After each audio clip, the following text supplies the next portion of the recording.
time did you start thinking of yourself as an artist? Oh, probably around 16 or 17 years old.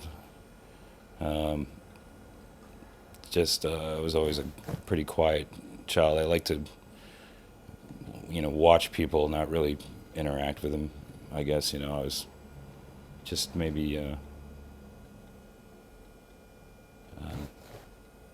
I like to watch human behavior, as You started to see that role as being an artist. Was that something you felt that you identified that as a kind of way to be as you were? Oh, absolutely, yeah. It's sort of, when you're a kid and you're, watching Disney films or reading Grimm's fairy tales or anything, it seemed like the clear message was always to be yourself. I'm a painter who also works with photography. I guess the first time I started thinking of myself as an artist was when I started in art school.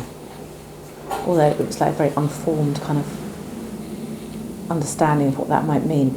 But I would say that in the last 3 or 4 years I've become increasingly dissatisfied with that term. I don't think it applies, it doesn't really mean anything.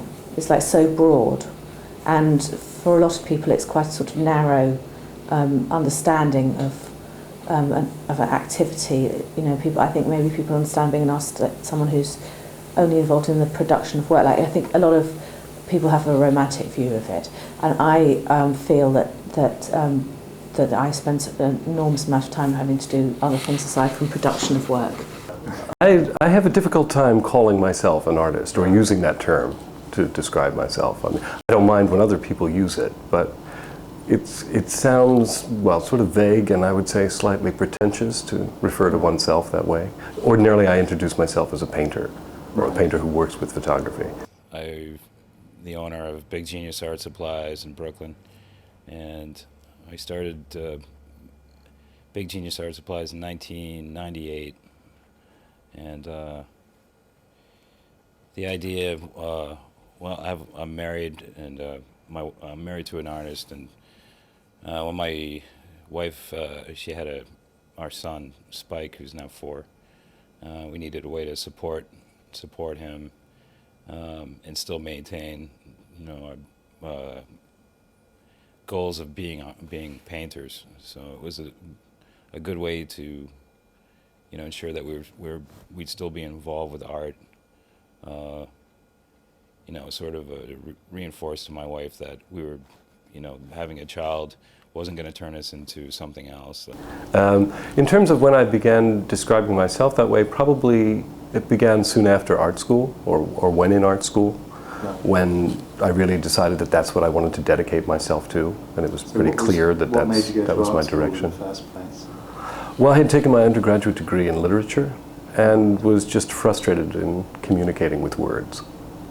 So decided, and I had a long-standing interest in making images, but hadn't had much training. I hadn't had any real training in it. So your literature background, what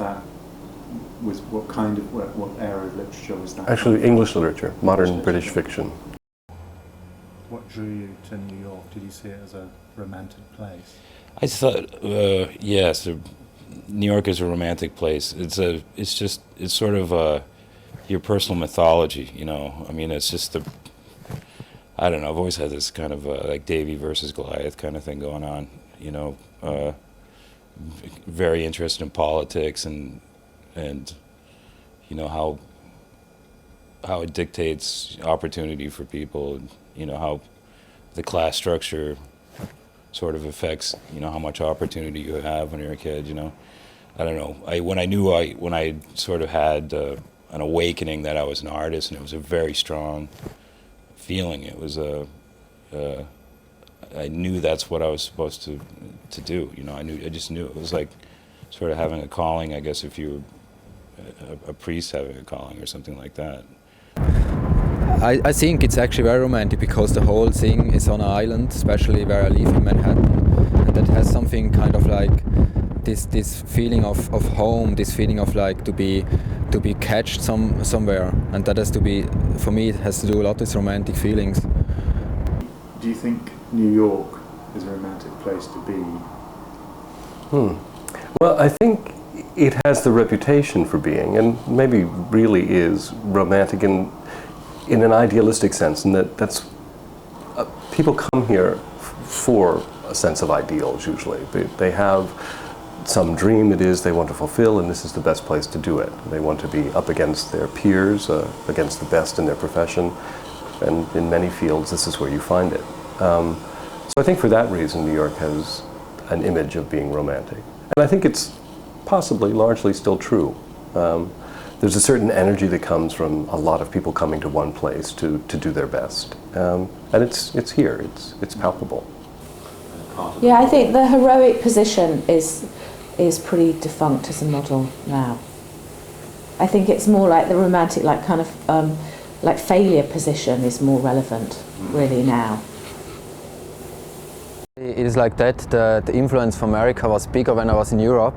I was watching always to like Hollywood movies, and I was like impressed about this kind of let's say this clean surface and like this perfectly done imagery, and then I made my whole art is based on like these stories, reference to film, reference to music, and then I think when I went to America, to New York, I realized that also the audience here, the people, for them it's not so special like for people in Europe. I mean that like my interest in New York is the street grid really. That's what I like most. That's what I really enjoy. Why? I just really enjoy this moving in lines. Well, it isn't really, because a Roman city was a grid. Oh, here my heroes are. Yeah, would you like to say who your hero? I would say Elvis, the Beatles. I think Turner's a bit of a hero to me too. Just how eccentric he lived his life the way he wanted to, and it's like fuck the Academy. Now I would say I'm pretty hard pressed to find a single hero. And what seems heroic to me now is much different than what was heroic then. John Carpenter. What about, what's his name? Who? John Carpenter. Oh, yeah, right. John Carpenter. He's great. He's great. Yeah. No, listen. The thing is, I mean, I watch a lot of movies, and my influence over movies is very big. But one guy is really John Carpenter, and not because he's very special, and not because he makes very great films. It's more like he has some feeling when he makes film. What always irritates me is like always on a border to be very normal and to be like kind of strange, and that's a very thin line. Very bad. Very bad, yeah. Very bad. Right. Very good. Yeah.